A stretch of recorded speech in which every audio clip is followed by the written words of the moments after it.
Estamos llevando adelante esta serie hermosa. En Coronado lo hicimos hace el mes pasado terminó, que lleva por nombre 8 decisiones sanadoras.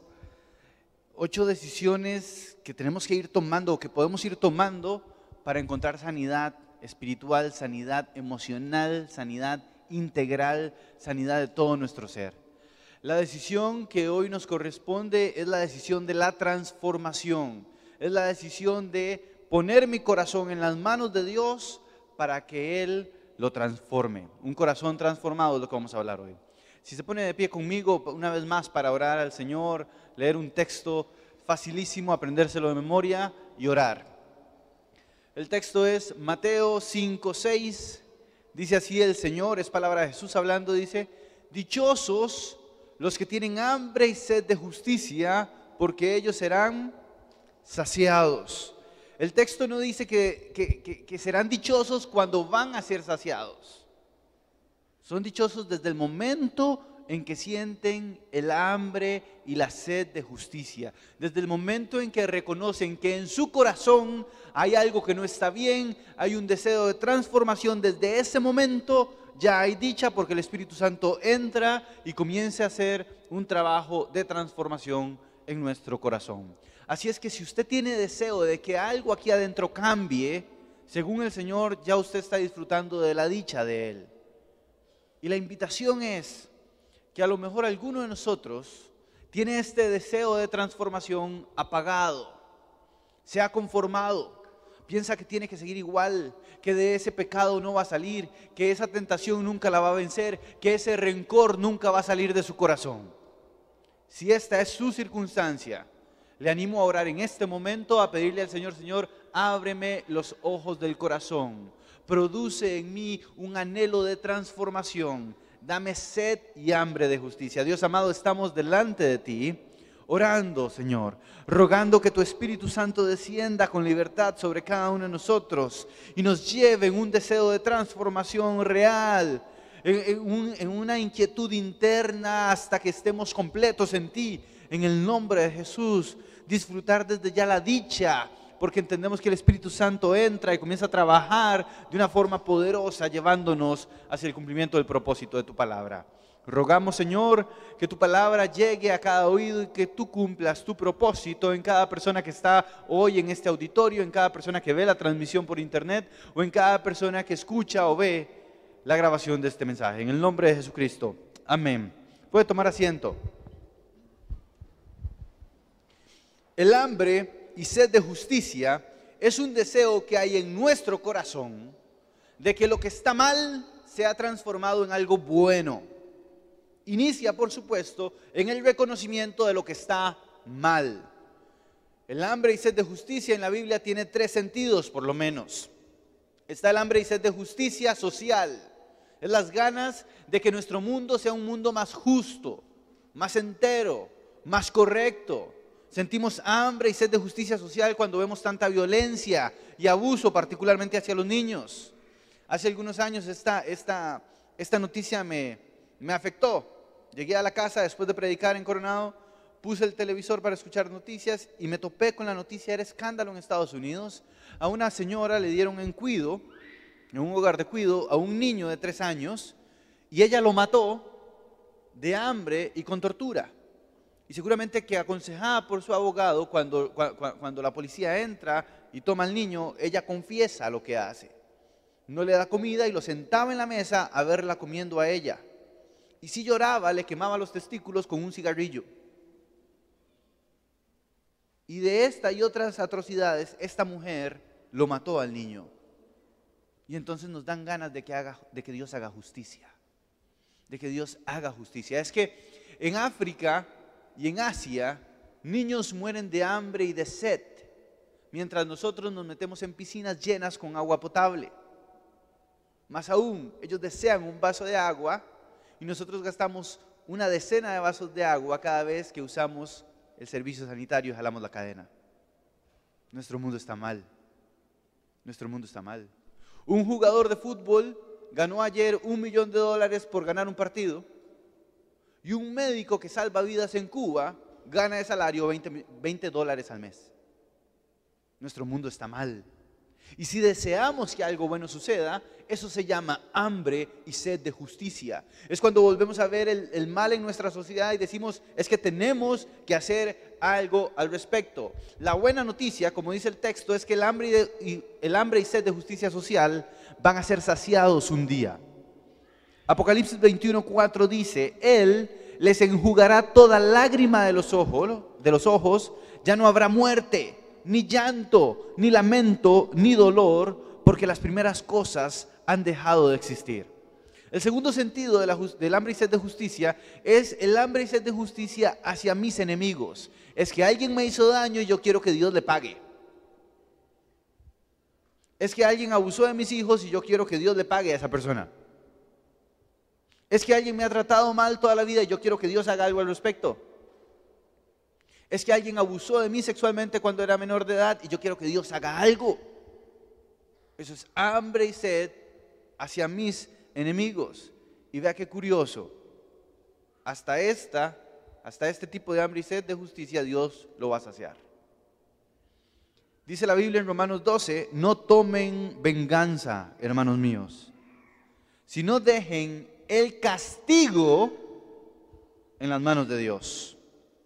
Porque está escrito, mía es la venganza, yo pagaré, dice el Señor.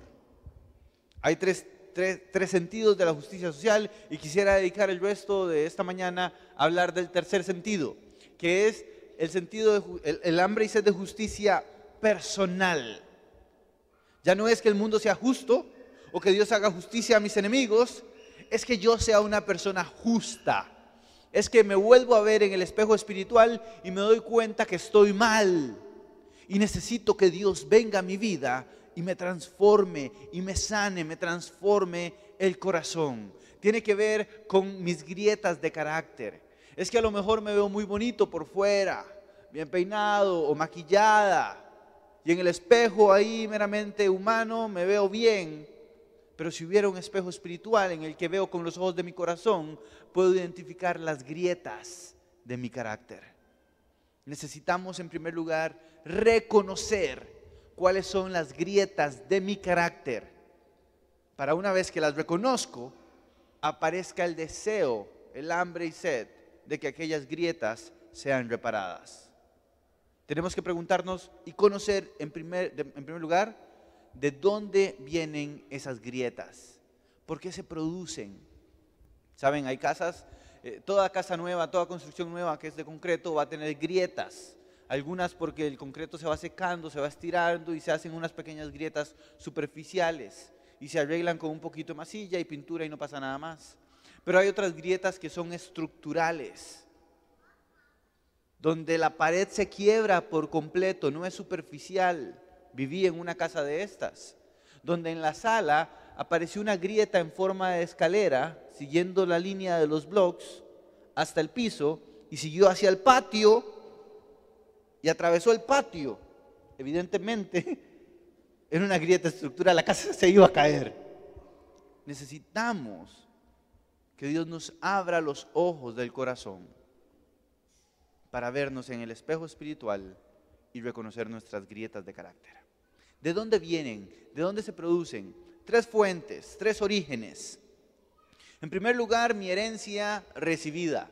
Papi fumó y tomó muchísimo. A papi y mi abuelo también. Mi abuelo fumó y tomó muchísimo. Le encantaba tomar, a mi abuela también, a papi también. Y adivinen a quién también. A mí también. Y me encantaría decir que el licor no me gusta, pero sí me gusta. Me encanta. Por eso tengo que tener mucho cuidado con eso. Gracias a Dios no puedo recordar, hice la tarea esta semana, pensando en el mensaje, ¿cuándo fue la última vez que estuve ebrio? Y gracias a Dios no puedo recordar, no es porque estuviera ebrio, entonces no recuerdo, sino que no recuerdo cuándo fue la última vez que tomé hasta que perdiera el control completo de mi ser, que se me durmieran los labios, y otras cosas más que ustedes saben que pasa. Bueno, ustedes no saben, pero otras personas sí. Cuando uno se embriaga. Y quisiera decir que desde hace años, que no me acuerdo cuándo fue la última vez que me embriagué, que desde hace años he perdido el gusto por el licor, pero no es así. Ahí está, me encanta. Entonces tengo que tener los ojos abiertos hacia aquella área que es mi tentación. Papi fumó, y fumó muchísimo. Mi abuelo fumó demasiado. Mi abuela se sentaba en el corredor con un árbol de mentol a fumar, y yo me sentaba a la par de ella, y entonces el aroma del cigarro a mí no me molesta, todo lo contrario, me encanta. Y aprendí a fumar encendiéndole los cigarros a mi abuela. Y comencé a fumar muchísimo. Y me gustaría decir que hoy no fumo más, pero prefiero decirlo así: tengo muchos años de no fumar. Hace muchos años que no fumo. Prefiero decir eso a decir yo ya no fumo. ¿Por qué? Porque cuando digo tengo mucho tiempo de no fumar, eso me mantiene en tracking, me mantiene hacia adelante. Ahorita vamos a hablar más de esto. Pero ¿por qué menciono el cigarro y el licor? Porque es una herencia de mi papá y de mi abuelo. Es una herencia, lo tengo aquí. Ese gusto, ese disfrute. Y esta grieta de carácter me fue heredada. Otro origen de las grietas de carácter son las circunstancias que nos hayan tocado vivir. Si alguien vivió abuso cuando niño, en su corazón hay una grieta, y no superficial, bien estructural, que tiene que ser trabajada. No fue heredada, fue una circunstancia que nos tocó vivir y tenemos que trabajarlo, si no nuestra casa se puede caer. Es que mis papás se divorciaron cuando yo era niño, dirá alguien, eso marcó su corazón, es una grieta. Yo trabajo con jóvenes y sé lo que esto hace en la vida de los muchachos. Una grieta estructural impresionante, desde pequeñitos inclusive. Y esa grieta tiene que ser trabajada.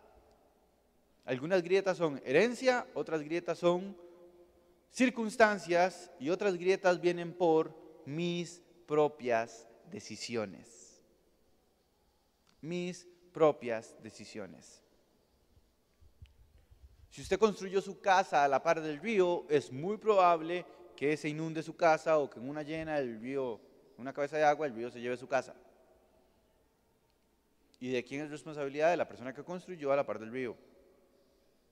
O la persona que construyó literalmente en el río. ¿Me explico? Hay decisiones que tomamos. Entonces puede ser que si usted está luchando, por ejemplo, con una situación económica, financiera, puede ser que sí, usted aprendió de sus papás a manejar mal el dinero, le ha tocado una circunstancia difícil, pero el que firmó para recibir las 3 tarjetas de crédito fue usted. Y el que las ha pasado muy feliz es usted.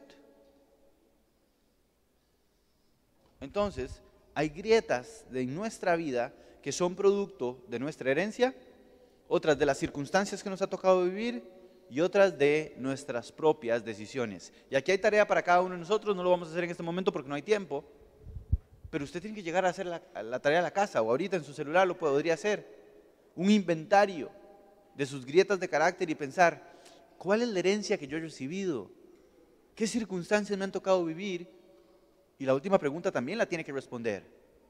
¿Cuáles de mis decisiones me tienen en esta situación hoy en día?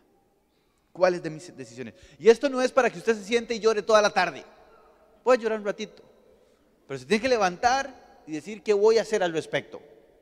Y alguien dirá, es que yo tengo muchos años de luchar con esto y parece que no avanza. Eso es común. No es lo normal, pero es muy común. Sucede. No vamos a levantar la mano. Saben que trabajo con jóvenes. Pero seguramente que aquí hay veinteañeros y treintañeros que tienen 10, 20 años de luchar con la pornografía. Seguramente que habrá gente aquí que tiene 20 o 30 años de luchar con un resentimiento y con un rencor. Seguramente que habrá gente aquí que no ha superado que hace 15 años su esposa le dio vuelta. O que hace 20 años su esposo se fue con otra. A lo mejor hay gente aquí que sigue sufriendo las circunstancias de la vida. Y dice, y por más que intento, no lo logro. Por más que agarro mi aguinaldo para pagar la tarjeta, en enero está igual. No lo logro. Por más que digo que ya perdoné a mi hermana, cada vez que la veo se me revuelve la panza. ¿Por qué es que nos cuesta tanto?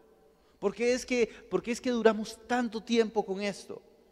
Varias razones hay. En primer lugar, porque aprendimos papeles o roles. Aprendimos cómo jugar los juegos. Mi relación con papi nunca fue muy buena, ahora sí. Pero cuando era niño, cuando era adolescente, yo deseaba hacer cualquier cosa que fuera diferente a mi papá. Y un día me prometí, cuando yo sea papá voy a hacer todo diferente a él. Cuando iban a nacer mi primer hijo, Felipe, me asusté. Porque había leído que uno tiende a copiar los patrones que aprendió en casa. Y entonces fui con un consejero profesional y le dije, mano, estoy asustado, voy a ser papá. Me dice, ¿cuál es el miedo? Le digo yo, tengo miedo de ser papá como mi papá. Y me dice, ¿por qué? Yo, bueno, es que yo he entendido que el hombre más importante de mi vida es mi papá y es el modelo de papá que tengo. Y entonces cuando yo vaya a ser papá voy a ser como él y no quiero ser como él. No quiero hacer con mi hijo lo que él hizo conmigo. Y entonces el consejero me dijo, tenés toda la razón del mundo. Nosotros tendemos a copiar patrones, a menos de que abramos los ojos y nos demos cuenta que los estamos copiando o que los vamos a copiar. Y para hacerlo, tengo que reconocer cuáles patrones estoy yo copiando, cuáles modelos estoy yo imitando.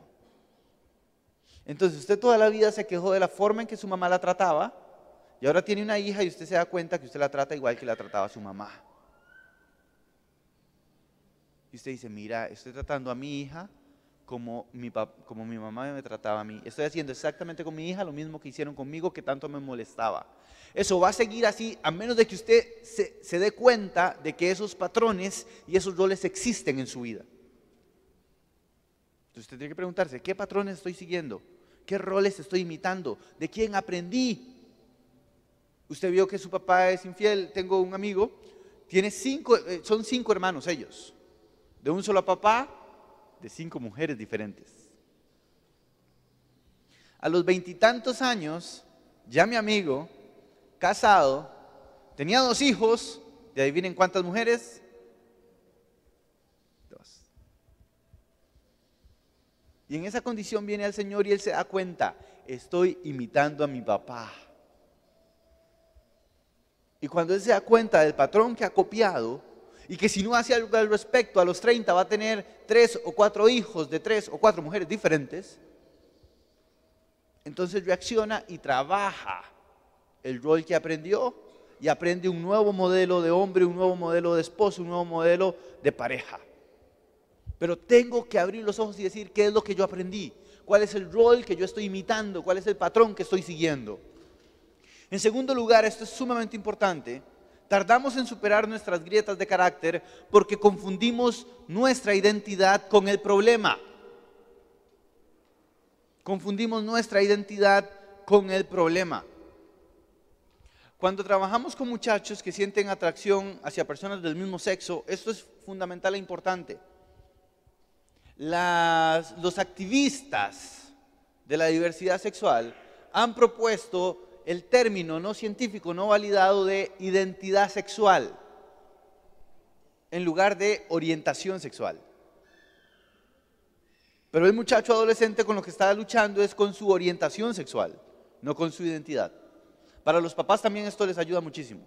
Cuando entendemos y cuando el muchacho entiende que él es muchísimo más que su orientación sexual, que la orientación sexual es parte de su vida, pero que él es mucho más que su orientación.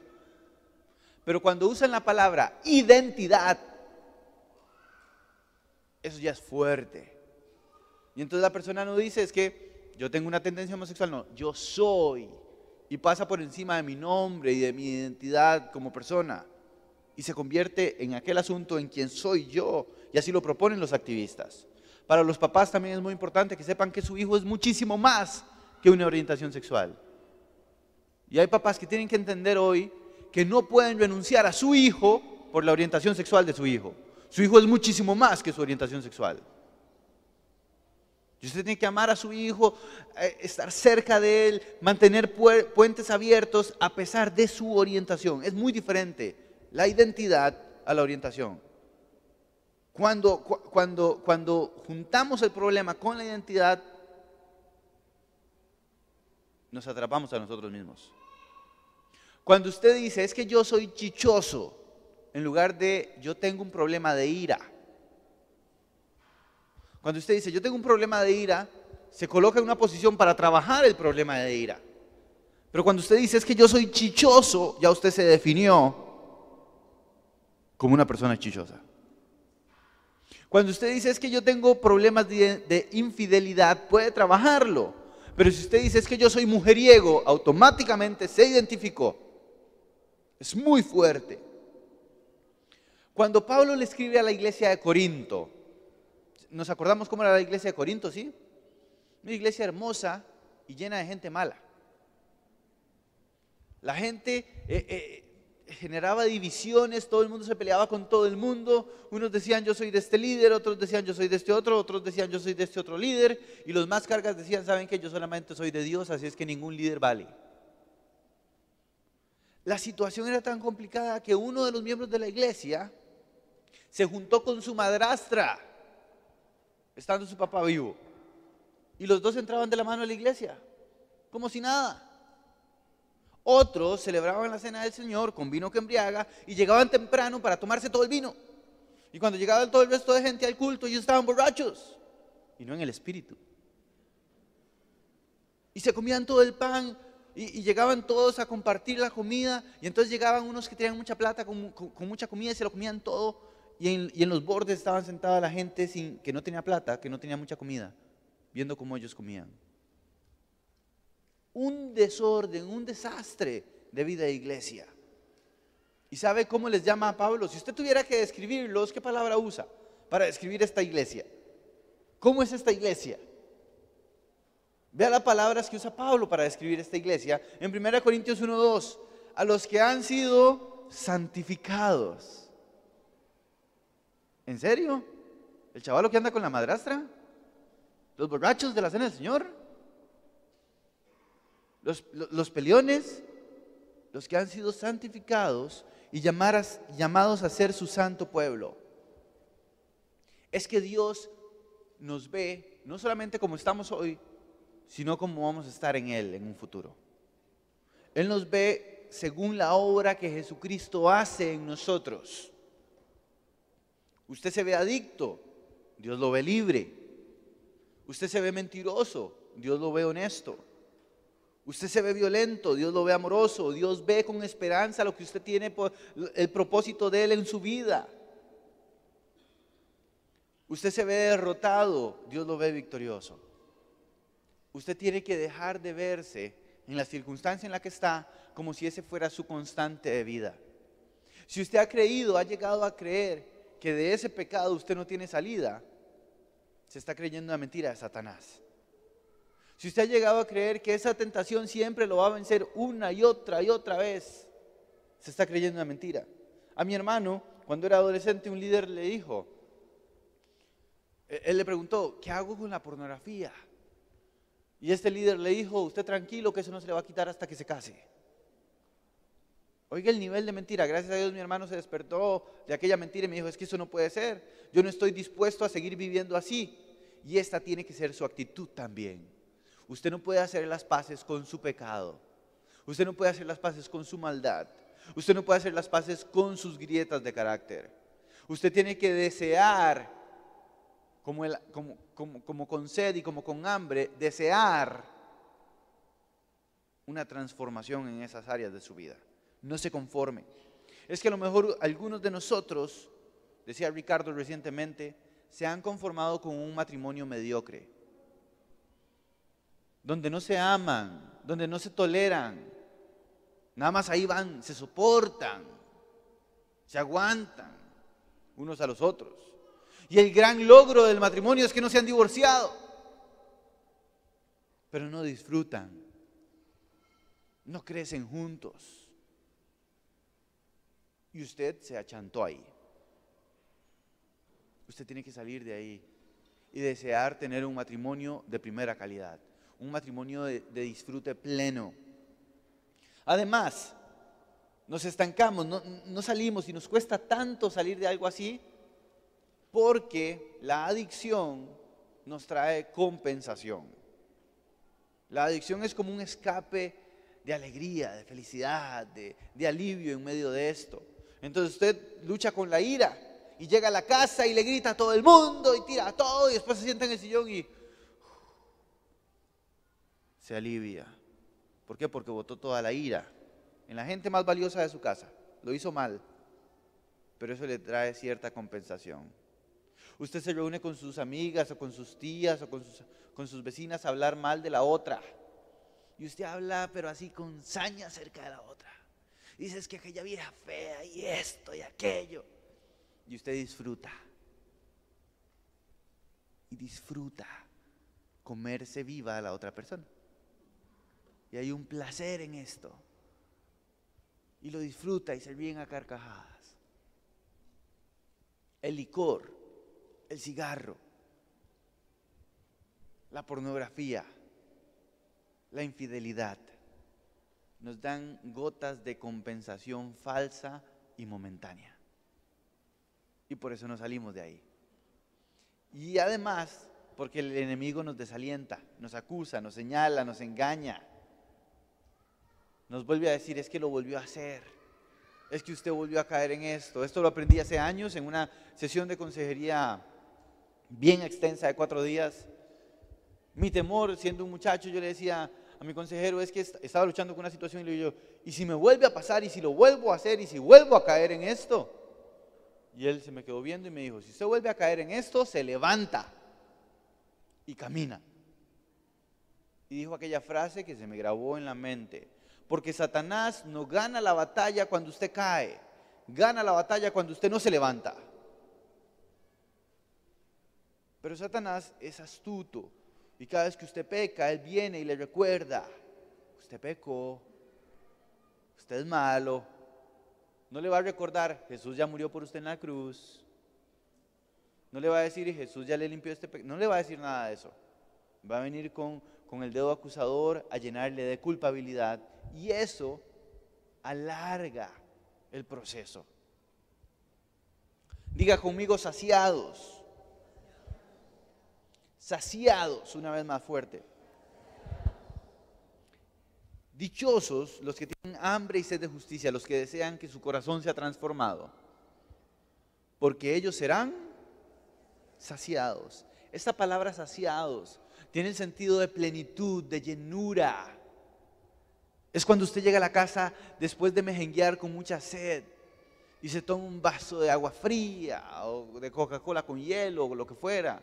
Es cuando tiene mucha hambre y su papá llega con pizza y usted la devora. Es cuando usted tiene muchas ganas de algo y se lo come. Saciado no es que usted tiene mucha hambre y alguien le da medio pedazo de galleta soda. Usted no queda saciado. Saciado no es que usted tiene mucha sed y alguien le da un tuquito de hielo chiquitillo. Usted no queda saciado. Usted necesita ser saciado. Ahora diga esto. Ya no sabemos el versículo de memoria, ¿verdad? Dichosos los que tienen hambre y sed de justicia, porque ellos, vea qué hermoso esto, el texto no dice que ellos se van a saciar. Dice, ellos serán saciados. Alguien más va a saciar nuestra hambre y sed de justicia. Alguien más, allá arriba. Amén.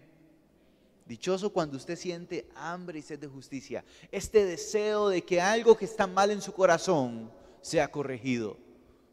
Porque usted va a ser saciado por alguien más. El que está arriba va a venir y va a saciar su sed, su hambre y sed de justicia. Y usted tiene que desear con todas sus fuerzas, Dios amado, yo quiero desear como tú deseas que yo sea. Yo quiero desear, inclusive si usted no lo desea, pídale al Señor, Señor, dame el deseo de que esta área de mi vida sea transformada. Es que usted ya está muy contento con el problema, dice, aquí me quedo. No. Usted dígale, Señor, sáqueme de aquí y póngame un deseo nuevo, un hambre nuevo, una sed nueva. por ser transformado, por ser levantado. Este es un trabajo que hace Dios. Nosotros no nos saciaremos a nosotros mismos, dice la Biblia, nosotros seremos saciados. Si esta es una tarea que hace Dios, que hace por medio del Espíritu Santo, transformándonos el corazón, ¿qué es lo que sí nos toca a nosotros? ¿Qué parte sí nos toca a nosotros? A nosotros nos toca mantener el enfoque correcto.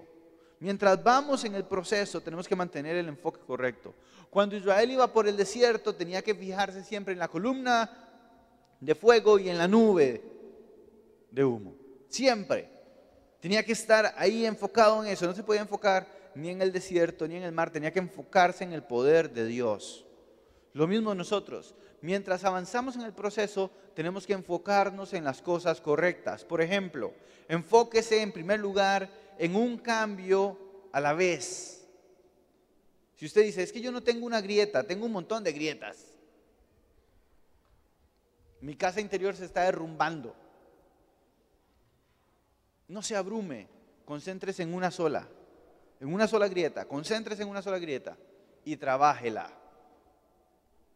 Y después vaya con la siguiente. Y después vaya con la siguiente. Concéntrese en una sola y después vaya con la otra y con la otra y con la otra. Proverbios dice, la meta del prudente es la sabiduría, una meta específica. El necio divaga contemplando horizontes, dice, ¿para dónde? Hay tanto y entonces me abrumo y no hago nada. Una meta a la vez de transformación. En segundo lugar, enfóquese en la victoria de cada día. El Señor nos invitó a orar, danos hoy nuestro pan cotidiano, nuestro pan de cada día. Tengo un amigo que fue adicto por mucho tiempo y le preguntaba la vez pasada, ¿hace cuánto vos no consumís? Y me dice, hoy. ¿Y yo qué? Y me dice, sí, hoy. Yo no sé cuándo fue la última vez que consumí, pero no llevo la cuenta. Porque para nada me sirve llevar la cuenta si hoy consumo. Entonces me dijo, para mí la única cuenta que vale es la de hoy. Me despierto cada día y pienso, hoy no voy a consumir. Y mi meta es que cuando me acueste limpio. Y entonces me dijo, no llevo la cuenta ni de años, ni de meses, ni de días, de hace cuánto no consumo. Mi cuenta es de hoy. Usted tiene que enfocarse en el cada día, en el día a día, en el momento específico. En tercer lugar, enfóquese en el poder de Dios, no en el suyo. Todo lo puedo en Cristo que me fortalece, dice Filipenses 4:13. Y en 2 de Crónicas se lee, no tengan miedo, ni se acobarden cuando vean ese gran ejército, porque la batalla no es de ustedes, sino mía, dice el Señor. Cuando los salmos cantan que Dios nos va a dar la victoria sobre nuestros enemigos, seguramente que David sí pensaba en enemigos de carne y hueso, pero la Biblia enseña en el Nuevo Testamento que nuestros enemigos ya no solamente son de carne y hueso, sino que son poderes espirituales de maldad. Y entre esos poderes espirituales de maldad yo incluyo mi pecado, incluyo mi tentación.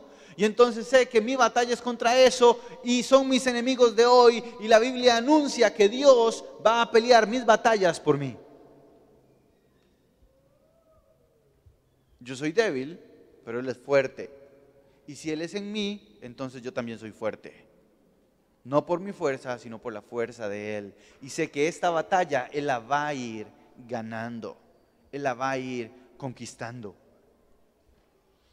Además, enfóquese en lo bueno y no en lo malo.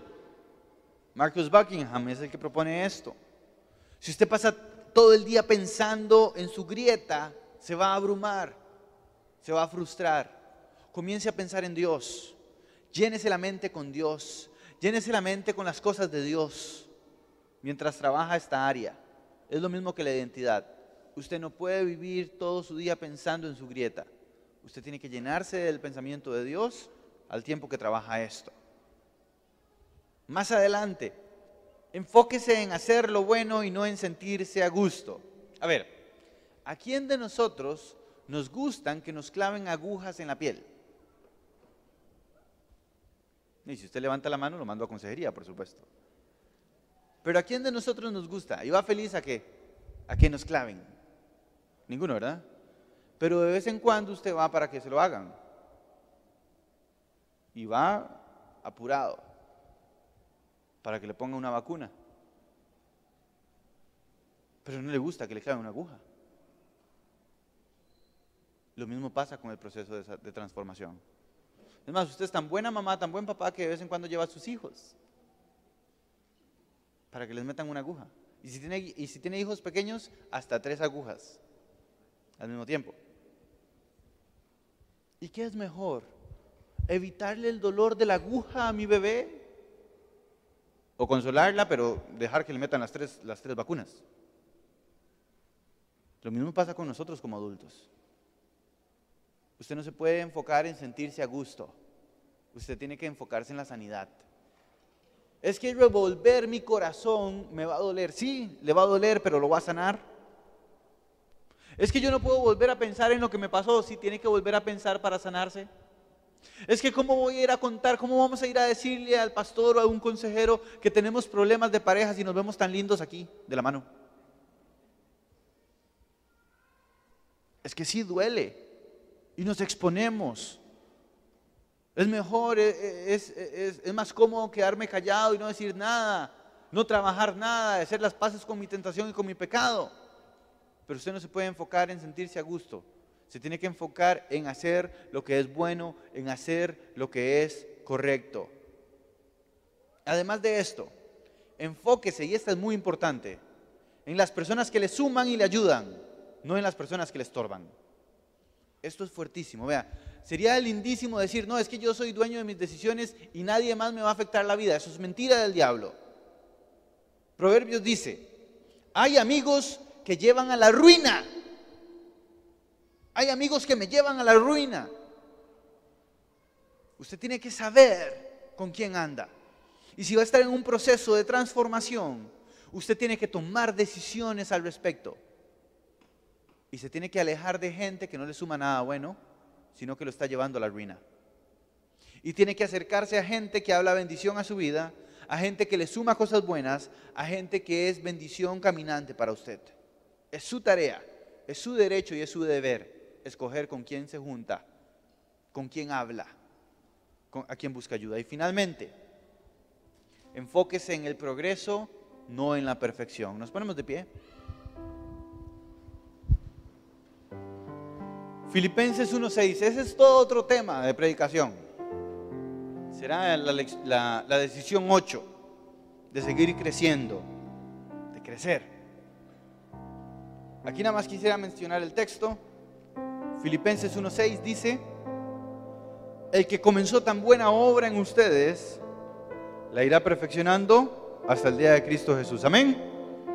Amén. Si usted cree esto, puede levantar sus manos al cielo y decir, Señor, yo creo que tú comenzaste una obra en mí y la irás perfeccionando. Haga su escaneo en este momento delante del Señor. ¿Cómo vino usted hoy? ¿Qué trae en su corazón? ¿Hay algo en su corazón que usted sabe que está mal? ¿Aparece en usted, en su espíritu, el deseo, el hambre y sed de justicia, de ser transformado? ¿Aparece deseo? ¿O está usted dormido espiritualmente? ¿Está cómodo? Al hijo pródigo se le despertó el deseo cuando estaba ahí con los chanchos. Pero hay otros que nos quedamos con los chanchos bien cómodos. Levántese de donde está. Salga de donde está. En su interior tiene que aparecer un deseo de transformación. Y si aparece, el cielo dice, dichoso. Si usted hoy desea y aparece en su corazón el deseo de renunciar a ese rencor, el cielo grita, dichosa. Y el Espíritu Santo comienza un proceso de transformación en el que usted es agente activo para ver las bendiciones de Dios en su vida, para ver la lluvia de bendición del favor transformador de Dios en usted. Pero usted necesita hacer el ejercicio de desnudarse espiritualmente delante del espejo espiritual y ver sus grietas de carácter. Pídale al Señor que le ilumine los ojos del corazón. Usted va a ver cosas que no están bien. Va a ver cosas feas. Y entonces va a aparecer el deseo de transformación. Y su corazón va a comenzar a ser transformado. En el momento en que usted vuelve a ver que algo está mal y dice: Dios mío santo, cámbiame, transfórmame, transfórmame. En el nombre de Jesús, Dios amado, oramos que tu Espíritu no se canse con nosotros, que no nos estanquemos, Señor, que no hagamos las paces con nuestro pecado, con nuestra maldad, que no nos demos el lujo de pensar que de aquí no salimos, que no nos demos el lujo de pensar que con este pecado me voy a morir, que no nos demos el lujo de pensar que con Dios no hay victoria sobre la tentación. En el nombre de Jesús, habla fuerte a nuestro oído, a nuestro corazón, a nuestro espíritu, y sácanos adelante en el nombre poderoso de Jesús. Llegue a la casa, siga orando por esto, haga sus inventarios. ¿De dónde vienen sus grietas? ¿Cuáles son los roles que ha aprendido? ¿Cuáles son sus decisiones que lo tienen donde está? ¿Y qué decisiones tiene que tomar al respecto? ¿De quién se tiene que alejar? ¿Sobre qué asunto va a comenzar a trabajar? ¿A quién va a buscar en petición de ayuda? Mientras usted lo hace, vamos a creer en Dios que usted va a ser saciado de su hambre y sed de justicia. Amén. Que el Señor haga su obra en nosotros. Que el Señor acompañe. Muy buenas tardes.